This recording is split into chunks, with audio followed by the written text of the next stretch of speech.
Bat izan, 11 egin.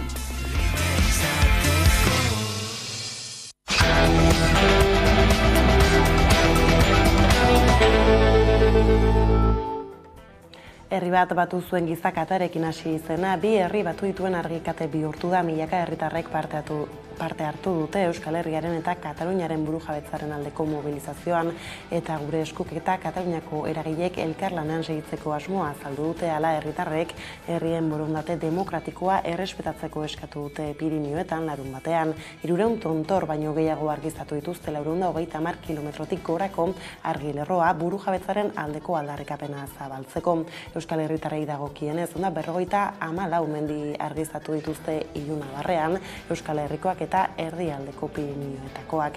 Euskal Herritarren bilgune nagusia Jaizkibel izan zen, arratsaldetik aurrera bertan elkartu baitziren gure eskuko ordezkariak, baina baita eragile politiko, sindikal eta sozial batzuk ere. Guadalupena jarri zutenen hitzordua eta musika eta jai giroa eduki zuten bertan, handik Jaizkibelgo behatokira joan ziren gero.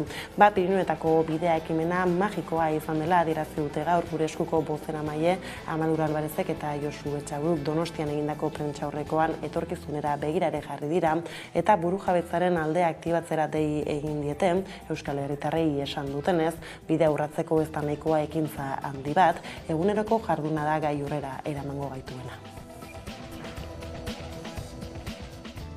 Arratsaldeon guztioi laster helduko diogu berriz Pirinioetako ekimenari artean baina badira aipatu beharreko beste lerroburu batzuk. Nafarroako suhiltzaileek jakinarazi dutenez, igandean 3 sute piztu dira Gatzolatzen, Añorben eta Meridan eta gaur dagoeneko kontrolpean daude 3. Nafarroako suhiltzaileek jakinarazi dutenez beraz igande arratsaldean Zizurraldean piztutako sute bat egonkortzea lortu dute. Gainera beste 2 sute itzali behar izan dituzte arratsaldean atzo, Meridan eta Añorben tximista batek eta laborantza makina batek eragindakoak urren Foru Gobernuko iturriek jakitera eman dutenez Zizurreko sua arratsaldeko 6:30 aldera piztu zen, zereal-zelai batean zegoen uzta makina baten lanengatik, sugarrek inguruko zuazti bati eragin diote Zizurren eta edatu ez zitezen lanean aritu dira. Kordobila parkeko suhiltzaileak izan dira bertan lanean. Aurreko asteetako sutekin Nafarroan 15.000 hektarea lurra erre ostean auzolanera deitu du Herrigorak. Gainera uztailaren 15 bitarte diru bilketa burutuko du nekazaritza ekoizpena eta euskara bultzatu asmo dituen herri ekimenak. Lurra, sua, ura herriale lopean abiatu du diru bilketa hori eta suebaki berdeak zein abeltzaintza estentsiboa suhiltzaile eraginkorrena bilakatzeko xedea duten. Dagoeneko Herrigorak 10.000 euroko lehen ekarpena egin du eta esan bezala uztailaren 15 bitarte jasoko da dirua. Gainera Nafarroako sutean esan aztegoela zehaztu du Santi Quiroga, Herrigorako kidea, beraz ondorioz aldaketak eskatu ditu. Kontuatu behar gara, beste era batean joan behar dugula lurra erabiltzen, eta beste era batean ekoitzi egin behar dugula, beste era batean konsumitu egin behar dugula, eta beste era batean bizi izan behar dugula ikuspegi ezberdinetatik. Hori izan da abia puntua. Bigarrena da erantzuna, eta erantzuna izan da oso positiboa eta jendea jakin izan duela bere tokian egoten. Baina, orain itxaron beharrean urrengo zutea iritsi arte, egin behar dela da jendea antolatu eta hasteko ja beste norabidean. Politika arlora salto Ezkabako gotorlekua eta Donostiako Lakumbre jauregia memoria gune bihurtzea hitzartu du Euskal Herria Bilduk Espainiako gobernuarekin memoria demokratikorako legearen baitan. Lasai Zabalaren senideen babesa jaso du Lakumbre memoria gune bihurtzeko erabakiak eta Nafarroako gobernuak ere aurrera pausotzat jo du Ezkaba gotorlekua bereganatu izana. Gaurkoan proposamena konstituzio batzordean eztabaidatuko da eta uztailaren 2. astean onartzea espero da Kongresuko osoko bilkuran ondoren senatuan bidea egiteko. Mertxe Izpura Euskal Herria Bilduren Kongresuko bozeramailearekin konexio egin du gaur gaiari heltzeko. Azken finean ikuspezina zena agertarazi egiten dugu ekimen honen bidez. Orain arte batzuentzat edo gizartearen zati batentzat pudelkeriaren ikur izatetik memoria gune izatea pasatzera erreparazioa eta duintasuna ematen duen zerbait da, ez? Bai senitartekoei baita biktimei ere, ez? Orduan uste garrantzizkoa dela Nafarroan jendeak eskertzen duen bezala, ni ere seguru nago hemen horrelako memoria gune bat torturaren kasu hori bere barnean hartuz benetazko garrantzia izango duela, azken finean bestela isilpean eta isilaraziak jarraitzen duten errealitateak dira ez. Gero eta oztenago entzuten ari dira atzeraldiaren danborrak astintzen dituzten hotxak, nahiz eta iragarle ofizialek azkundeatu positiboei eutxi azken horiei arrazoia ematen diete oraingoz lan merkatuari buruzko estatistikek.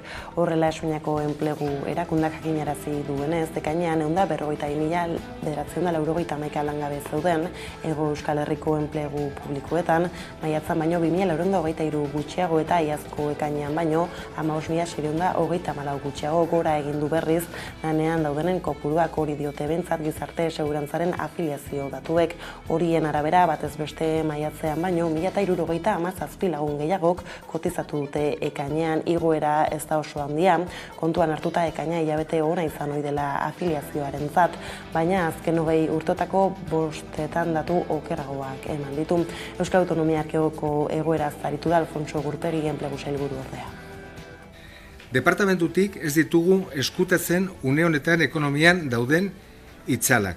Batez ere, Ukrainiako gerraren eta inflazio handiaren ondorioengatik.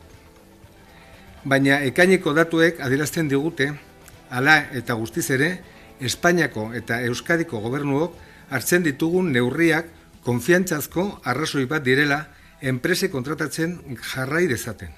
Eta hobeto, prestatuta gaudela ziurgabetasun guztiei aurre egiteko. Eta kulturarlora salto irisarrin uztailaren batetik 3 bitarte iraganden festibalak duela 3 urteko formatua berreskuraturik, arrakasta handia izan du aurten errespetuzko giro ezin hobean. Asteburu osoan zehar 11.000 lagun hurbildu dira kultura eskaintza zabarazko zatzera, Euskal Herria zuzenean festivalera. Horrekin batera, 450 laguntzaile aritu dira buru belarri lanean, festivala behar bezala atera zedin Julen Oiarburuk egin du jaialdiaren balorazioa gurean. Eta bizikiko pozik gira, biziki konten gira, edizioan bizikuntza pasada guretako, jendea ikusten zen egia jenderen bisaietan, beraz hori guretako importanteena da. Ikuspenak ganditu ditugu, edo lortu ditugu, horretara lagun eta laguntzaile izan dira EHZ-etan, 12.000 pertsona inguru bildu dira 3 egunetan, eta plantan ez egin konfigurazio hori, plaza aurrideik animazioekin egun antzer eta pentsean gero kontzertuak bizikuntza funtzionatu du, jendeak kontentzen eta positibo. Bestetik Gasteizko jazaldiaren 45. edizioa uztailaren 12an hasiko da hiriburuan. Aurten programazio zabala izatea zain apustu garrantzitsua egin du ekimenak kaleko musikaren alde Mendi Zorrotza eta Printzipal Antzokia ez ezik, beste eszenatoki berri bat gehitu dute aurtengo programazioara Jaza Parkean ekimena gauzatzeko, Pradoko Parkean jarriko dena. Alberto Ibarrondo jazaldiaren zuzendariak azaldu dizkigu xehetasunak. Kultura ekartzea, musika ekartzea, artea ekartzea, eta hori izan da gure helburua azken 45 urtetik. Ere beste gauza batzuk etorri dira horren esker, hau da, turismo erakartzen dugu, eta ere Vitoria-Gasteizko irudia, kanpoan, ere oso garrantzitsua da. Ematen du nazioarteko hiria dela, kosmopolita, irekia beste genero batzuetara, jaz adibidez estatu baturra da, baina nolabait guk onartu dugu gure barruan eta gure egin dugu. Eta lerroburuekin bukatzeko beste kontu bat ez behar, larria izan zen atzo Dolomitetan Italian marmolada glaziarraren zati bat jausi egin zen arratsalde hasieran, gutxienez 6 pertsona hil dira, 8 zauritu dira, eta beste 17 desagertu egin direla uste duten eskualde horretako larrialdi zerbitzuek. Fabio Bristot salbamendu taldeetako bozeramaileak aitortu du, zaila izango dela norbait bizirik aurkitzea. Puntarroka tontorretik gertu zen ez beharra, eta bete-betean harrapatu zuen tontorrera igotzeko erabiltzen den ohiko bidea. Ondorioz, hainbat mendizale harrapatu zituen azpian. Lekukoen arabera, glaziarra bitan zatitu da eta 300 metro zabaltzen izotz geruza bat jauzi da. Bidean harrapatzen zuen guztia aurretik eramanez. Biktima gehiagoren bila ari dira, erreskate zerbitzuak, gutxienez 5 helikoptero eta txakurrekin lagundutako hainbat talde dabiltza lan horretan. Ingurua hustu egin dute, marmolada glaziarraren zati gehiago eror daitezkelakoan.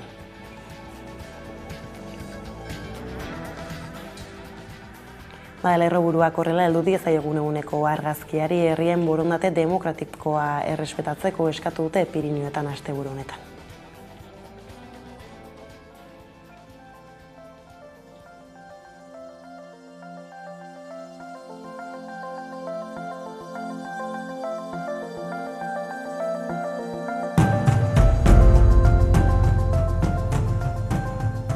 Ekintza ikusgarri honek, Pirinioetako bide eder honek, ederki erakusten du zein handia den herrien arteko lankidetzak eraikitzeko duen gaitasun hori. Euskal Herriko eta Kataluniako indarrak bilduta, Pirinio osoa argiztatzeko gai izan gara gaur. Eta elkarlanean eta indarrak batzen jarraitzen badugu gure helburuetan aurrera egiteko gai izango gara. Aurrera begira, ekimen bateratu berrien aldeko apustua egiten dugu guk, ez bakarriko Euskal Herriaren eta Kataluniaren artean, baita aske eta burujabe izateko borrokan ari diren Europan eta munduko gainontzeko herri guztien artean. Erabakitzeko eskubidea, 21. mendeko demokraziaren giltza da. Herriek beren etorkizuna erabakitzeko duten eskubidea errespetatu gabe ezin da hitz egin inolaz ere benetako demokrazia batez. Gure herriarentzat errespetua eskatzen dugu. Gure hizkuntza eta kulturarentzat begirunea exigitzen dugu. Gure herritar guztien eskubide zibil eta politikoak errespetatzea eskatzen dugu. Gure herrien borondate demokratikoa errespetatzea exigitzen dugu.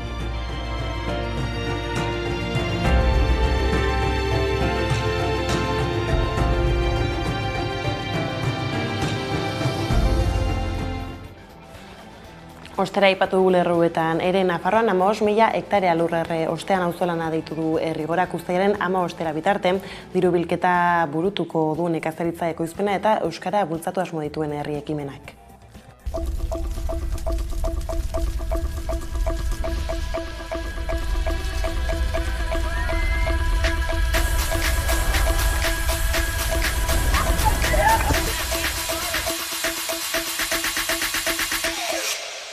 Amabos 1000 hektaria inguru erre dira, ia gauetik goizera. Deienak erromatarrek agerbasko nun deitu zuten eremu zabal honetan. Herria piztu da zuaitzaltzeko, eta aurrerantzean ere herri ekimena beharrezkoa dela deritzogo. Y por ello hemos decidido emprender una recaudación de fondos para empezar a revertir el camino tan peligroso por el que nos lleva el desarrollismo. Ez da dila eten auzolana. Ala lan arlora salto egin behitiko akordioa itxi du Espainiako gobernuak amiantorako konpentsazio funtsa abian jartzeko gehienez 3 hilabeteko epean abiaraziko da funtsa eta estatuko aurrekontuen bidez hornituko da Euskadiko amianto biktimen elkarteko kide eta sustatzaile nagusitako bat da, Jesus Uzkudun, eta gaiari heltzeko berekin egin du gaur konexioa magazinean alaxe iritzi dio funts berriak suposatzen duenari. Luze baten emaitza, baina niko hendik festa ez nuke antolatuko. Aste honetan komisioatik pasa behar du, datorren gero senatutik, ni uste oztopoik ez dela izango, baina adostu ondoren gobernuak egiten du reglamentua. Eta reglamentu hortan erabakiko da ze kalte ordainak eman, zema diru, noiztik gaixotu dianen nola baloratu, abar eta bar. Eta orduan, nik uste guk aurren eskatzen genduna ez dela izango, baina jende bat esarrez dakanentzago pauso bat izan liztezkela. Bestetik Mercedes-Benz lantegiko zuzendaritzak bilerara deitu du enpresa batzordea aste arterako, hain zuzen ere Iñigo Urkullu Eusko Jaurlaritzako lehendakaria Alemanian Mercedeseko zuzendaritzarekin batzartu bezperarako jarri du hitzordua Gasteizko zuzendaritzak. Duela 2 aste egin zuten aldeek azken batzarra, zuzendaritzak adierazi zuen orduan greba deialdiek indarrean jarraitzen zuten bitartean, ez direla mahai bueltan eseriko, baina antza denez jarrera aldatu eta bilera berria zehaztu dute. Eusko Jaurlaritzak Alemaniako zuzendaritzara bisita egin eta deituta dagoen hurrengo greba egunaren bezperan izango da. 3. aldiz azken astean lantegiaren ekoizpena gelditu zuen grebak pasa den ostegunean, izan ere lan uzteak asteazkenean eta ekainaren 22an egindakoek bezala uneko 95% jarraipena izan zuen sindikatuen arabera. Asteazkenean milaka pertsonak lantegiko beharginei babesa adierazteko gainera manifestazioan parte hartu zuten. Gasteizen ELA, LAB eta ESEKA sindikatuek deituta 2. greba eguna zuten hori. Eta Ipar Euskal Herriko albisteiso gaurtik aurrera aldaketak izango dira autobus zerbitzuetan. Orain arte 3 autobusare zeuden gaurtik aurrera, baina bakarra txik-txak izenekoa. Horrek esan nahi du tarifa eta txartel bakarra izango dela Ipar Euskal Herri osorako udanear beho. Ipar Euskal Herrian gaurtik aurrera aldaketak izango dira autobus zerbitzuetan. Abian da txik-txak txartela baliatuz Lapurdi Nafarroa Beherea eta Zuberako garraioaren zerbitzu erabiltzeko aukera. Kronoplus, Egobus eta Car Express bezalako zerbitzuak txik-txaken gehituko dira eta orotara 45 linea sartuko dira sare berri honetan. Gainera, txartel honen erabilpena beste hainbat garraio motara hedatuko da. Hala nola Baion eta Engelu itsasoz lotzen dituen txalupako bidaiariek erabili ahalko dute. Baita eskaerare bidezko taxi edo minibus zerbitzuak erabiltzen dituzten herritarrek ere. Gauzak honela zerbitzu aldaketak datoz. Besteak beste bertan behera geratuko dira Baiona eta Engelu arteko 30, 32 eta 34 lineak. Eta moldaketak izango dira T1 eta T2 linea nagusienetan eta Bidarte, Biarritz eta Hiriburura doazenetan. Zerbitzu honek beste zenbait aldaketa dakartza berarekin. Horien artean esanguratsuenetarikoa prezioa, berdin diotzen ibilbide egingo den, txartelak prezio bakarra izango du, 1,20 euro. Orain arte Kronoplus eta Egobus zerbitzuetako erabiltzaileek euro bat ordaintzen zuten, Car Expresseko bidaiariek berriz 2 euro. Orain txartel bakarrerekin batera hainbat tarifa sozial sortuko dituzte, 65 urtetik gorako adinokoentzat alde batetik eta 28 urte arteko haur eta gazteentzat bestetik. Txik-txak txartel berria gainera eskola eta etxe arteko joan etorriak egiteko baliatzez gain, asteburuetan edo oporraldiatan ere ahalko dute baliatu haur eta gazteek. Adinaren irizpidea hobetziz ikasleek soilik ez, langile gazteek ere autobusa prezio baxuago batean hartzeko aukera izango dute. Testuinguru honetan txik-txak zerbitzuaren erabilpen berriarekin langileak greban izango dira greba mugagabean. Ildo horretan Keolis enpresak eragozpenak deitoratu ditu. Irisarrien berriz Euskal Herria zuzenen festivala izan da asteburuan uztailaren 1 2 bitarte iraganden festivalak duela 3 urteko formatua berreskuraturik arrakasta handia izan du. Aurten errespetuzko giro ezin hobean asteburu osoan zehar 11.000 lagun hurbildu dira kultur eskaintza zabalaz gozatzera ikusi.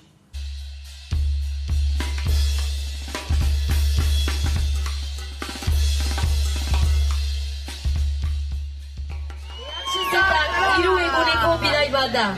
Bizitzen duzun aldi oro aldatzen zaituena. 3 egunen ondotik, zuk ere, han eta hemen mundua aldatzeko pasio kartsoa har dezazun. Munduko herri zapalduen borrokak ezagutzeko bidaia dau. Bebet Breiz, gora herri askeak!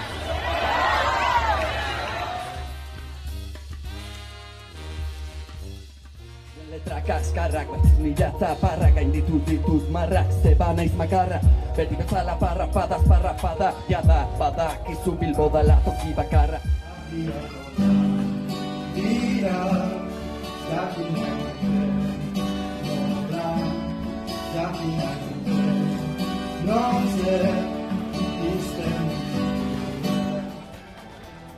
Bada kulturarloko gaiekin jarraiki Gasteiza jauzi, jazaldiaren 45. edizio uztailaren 12an hasiko da hiriburuan. Aurten programazio zabala izateaz gain apustu garrantzitsua egin du ekimenak. Jazaldiak kaleko musikaren alde Alberto Ibarrondo jazaldiaren zuzendariak azaldu dizkigu xehetasun guztiak.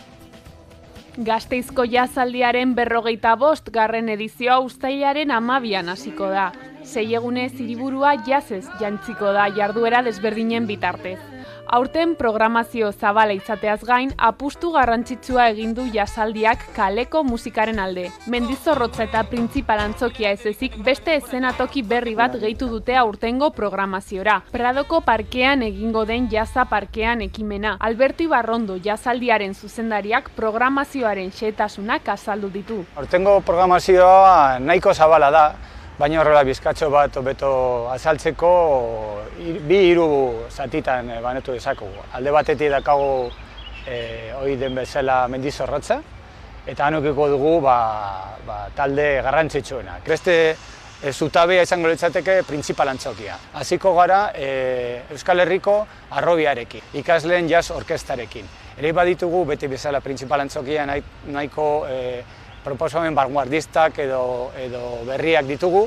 Ikuko dugu adibidez James Brandon Lewis, Asieki, poloniarra, bere Ragtime proiektua aurkezten. Ikuko dugu ere Rising Star sariaren irabazlea, Jesai Karapetian, armeniarra da eta oso piano jolea da eta oso proposamen boteretsua duena. Eta azkenean ere ikuko dugu beste gauza oso berezia dena eta beti da badaukagu jazaldien horrelako sorpresa edo eta kasu honetan da Casa Overol da abeslaria, ekoizlea, bada ere bateria jolea eta hirugarren zutabe izango litzateke kalea. Hau ikusten dugun bezala, ez?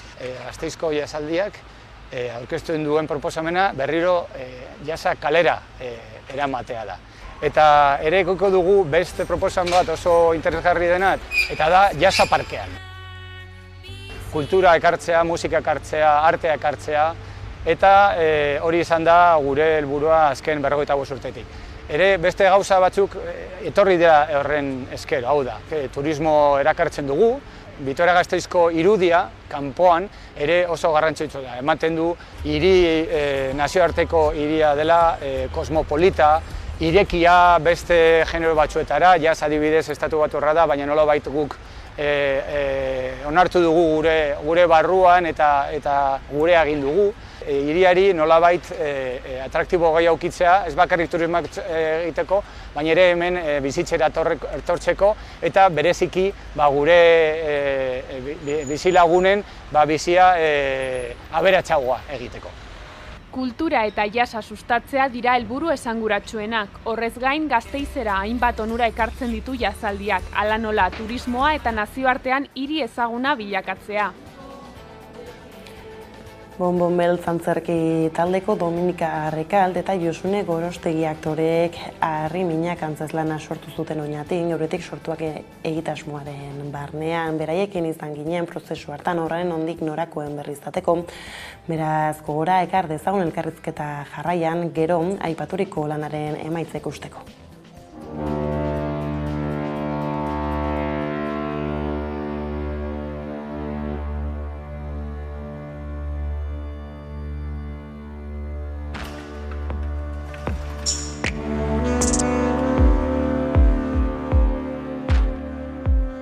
Bonbon Beltz da Xuberoan eta sortua den eta antzerki talde bat.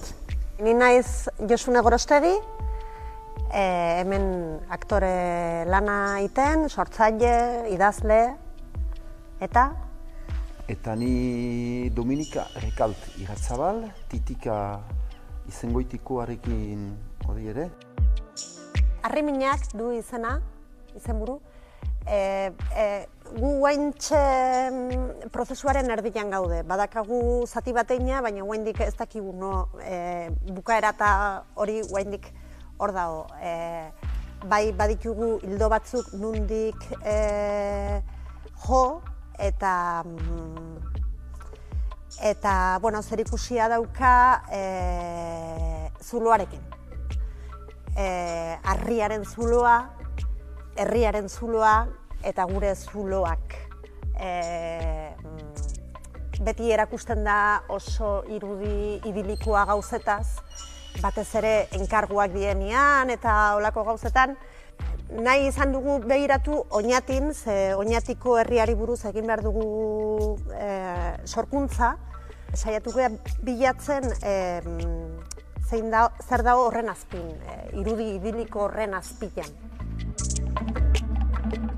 Niretzat behintzat oso berria da, esan dudan bezala ez naizelako ofizio hortakoa. Orduan, bai da teknika edo praktikoki filmatzen ditugu gure Josunek esan duen bezala gure improvisaketa guztiak filmatuak daude eta hor esaten den guztia, guk improvisaketa hortan erraiten ditugun gauza guztiak gero goizeko improvisaketetatik landa ordinagailuan jartzen ditugu hitzez-hitz eta gero imprimatzen eta gero probatzearekin edo irakurtzearekin ikusten honek funtzionatzen du, honek ez du funtzionatzen, gehiegi bada.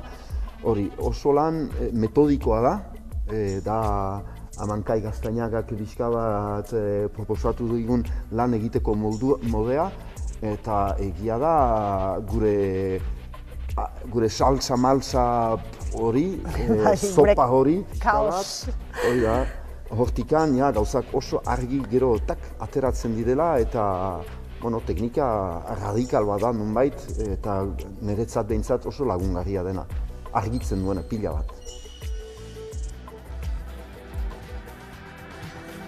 Aktoreen hitzak entzun da ikusi ondotik zertan den sortu duten obra, hain zuzen ere Harriminak lanaren irudiekin agurtuko zaituztegu gaur, horren bestez, besterik ez gure aldetik hauek izan dira eguerdiak gurean gaur utzi dituenak. Guztiak eta gehiago nahi duzuen aldiro hamaika.eusatarian ondo izan eta bihar arte.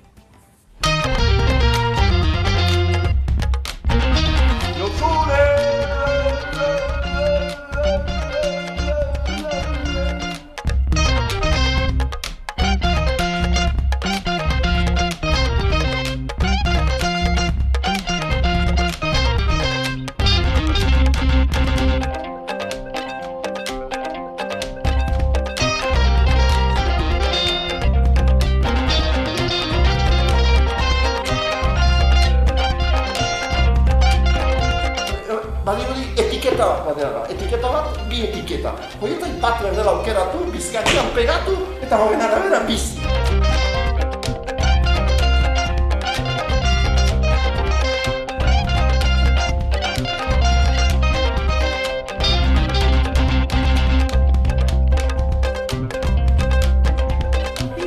Bizulo! Azta egingo dugu horan, zein aukeratuko dugu?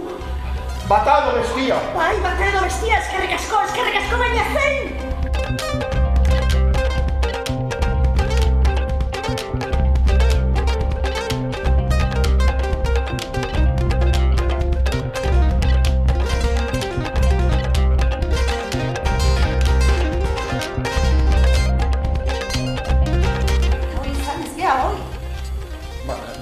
Esaten du, hau ongi da, hau gaizki da, eta notik ateratzen da, zu hori gabe ezin dugula bizi.